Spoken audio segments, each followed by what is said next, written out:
অধিকার কেড়ে নেওয়া হয়েছিল। এই দেশে মেধার পরিবর্তে কোটা চালু করে এই দেশটাকে পঙ্গু বানাবার চেষ্টা করা হয়েছিল।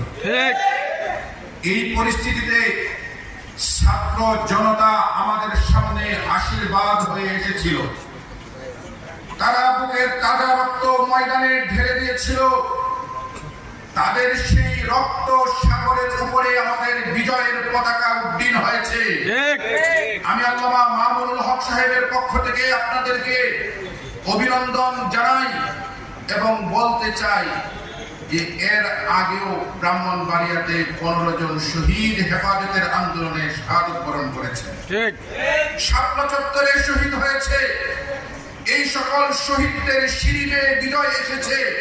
কিন্তু আজকে আমরা যদি আমাদের এই বিজয়টাকে ধরে রাখতে চাই, অব্যাহত রাখতে চাই, তাহলে ওই ফেসিবাদ শক্তির বিরুদ্ধে সকলকে ইস্পাত কঠিন ঐক্য গড়ে তুলতে হবে। আর বাংলাদেশের রাজপথে ছাত্রলীগ নামক সন্ত্রাসীদেরকে দেখতে চাই না।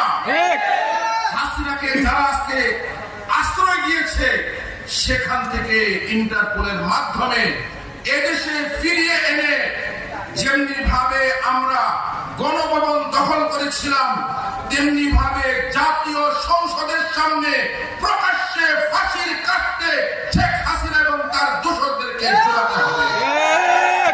আপনারা কি একমত?